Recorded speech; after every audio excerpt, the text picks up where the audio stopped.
Today, we profile Bishop Fulton J. Sheen, America's first TV evangelist. His weekly TV show, Life is Worth Living, ran from 1952 to 1968. In 1952, he won an Emmy Award for Most Outstanding Television Personality, famously remarking that he owed the award to his four writers, Matthew, Mark, Luke, and John. Nicknamed the Golden Voice. In 2026, he was beatified by Pope Leo XIV. Born Peter John Sheen on May 8, 1895, in El Paso, Illinois, he grew up in a devout Catholic family that nurtured his early vocation to the priesthood. He was known as Fulton, his mother's maiden name. From a young age, Sheen demonstrated exceptional intelligence and a deep love for the church.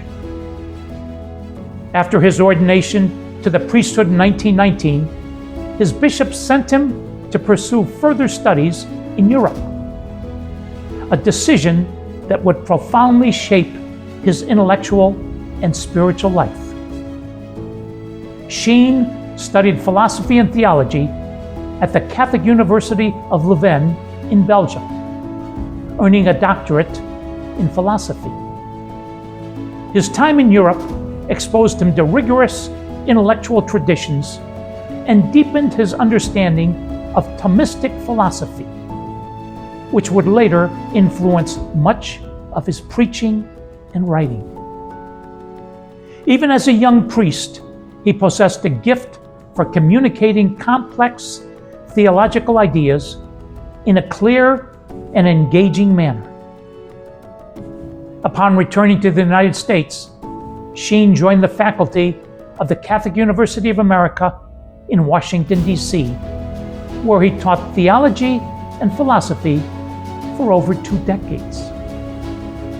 His lectures attracted wide attention not only for their intellectual depth, but also for their dramatic delivery and compelling style. Sheen believed strongly that truth should be presented with clarity and beauty, and he developed a reputation as a captivating speaker.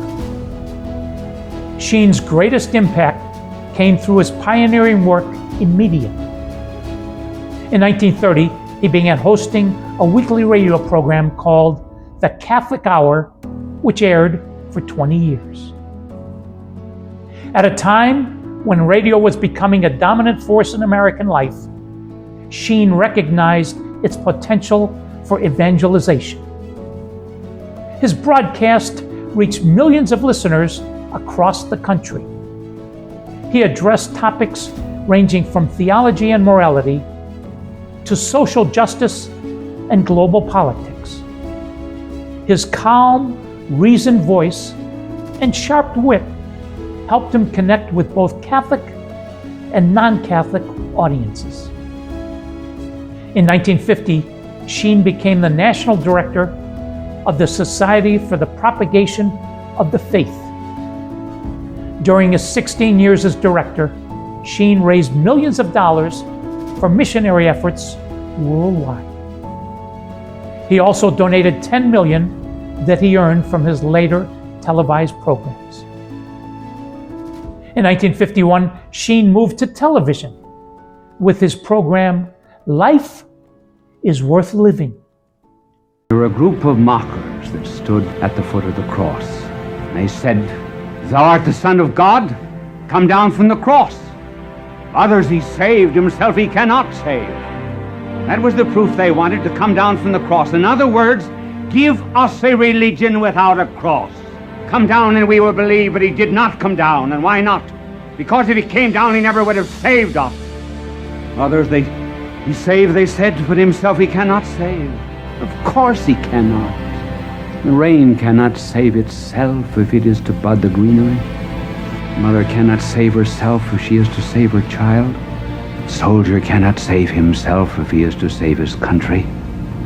This is not the law of weakness. It's the law of sacrifice.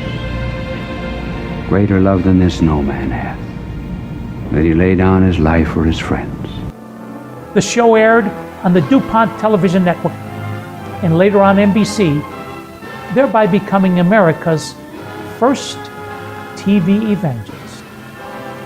Unlike other television programs of the era, Sheen's show featured no elaborate sets or special effects. Dressed in his bishop's cassock, he stood before a simple chalkboard and spoke directly to the audience. I was once giving a talk in the town hall of Philadelphia, and I lost my way. And I asked a boy, "Where is the town hall?" And he told me, I do not remember the exact address. And he said, "What are you going to do there?" I said, "Give a talk." "On what?" And I said, "Well, boys, I'm going to talk on heaven and how to get there. Would you like to come and find out?" They said, "You don't even know the way to the town hall." His authenticity and eloquence and golden voice captivated viewers. At its peak, the program attracted an estimated 30 million viewers each week. In 1952, he won an Emmy Award for Most Outstanding Television Personality, famously remarking that he owed the award to his 4 writers, Matthew, Mark, Luke, and John. In 1951, Sheen was appointed auxiliary bishop of the Archdiocese of New York by Pope Pius XII. He chose as his Episcopal motto, "Da mihi animas," "Give me souls," reflecting his lifelong dedication to winning hearts for Christ. In 1966, he was appointed Bishop of Rochester, New York, where he served until 1969. During his tenure, he implemented reforms inspired by the Second Vatican Council. Although his leadership was sometimes met with challenges and controversy. Throughout his life, Sheen was a prolific writer. He authored 73 books, including Life of Christ, which remains one of his most beloved works. His writings combined theological insight with practical spiritual guidance. He had a particular devotion to the Blessed Virgin Mary and frequently emphasized the importance of prayer, the Eucharist, and personal holiness. Sheen was also deeply engaged in addressing the moral and ideological struggles of his time. A strong opponent of atheistic communism, he wrote and spoke extensively about the spiritual dangers he believed it posed. At the same time, he consistently emphasized love, forgiveness, and the dignity of every human person. His approach to apologetics was marked not by hostility, but by clarity and charity. In his latter years, Sheen continued preaching retreats and speaking engagements across the country. Even as his health declined, he remained committed to his mission of evangelization. In 1979, shortly before his death, he met with Saint Pope John Paul II during the Pope's visit to New York. The Pope embraced Sheen and said, "You have written and spoken well of the Lord Jesus Christ. You are a loyal son of the Church."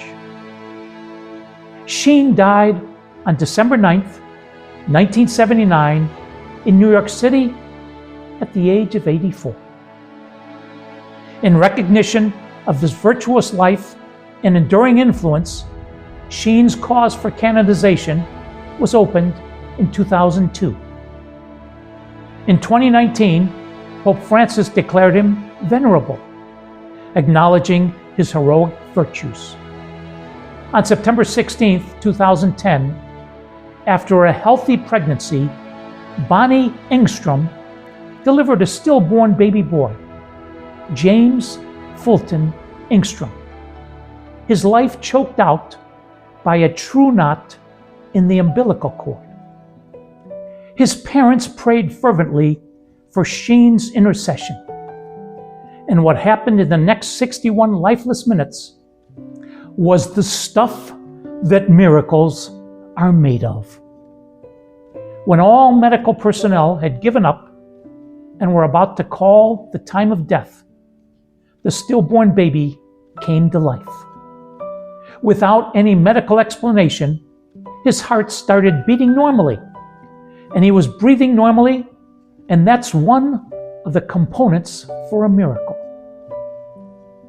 In 2014, medical experts and theological advisors to the Congregation for the Causes of Saints unanimously approved the miracle.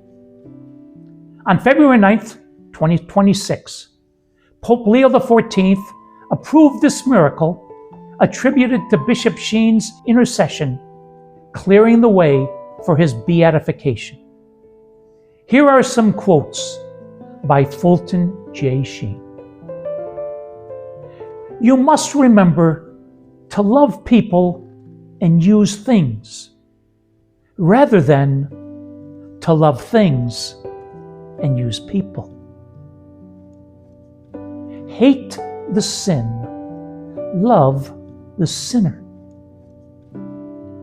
If you do not live what you believe, you will end by believing what you live.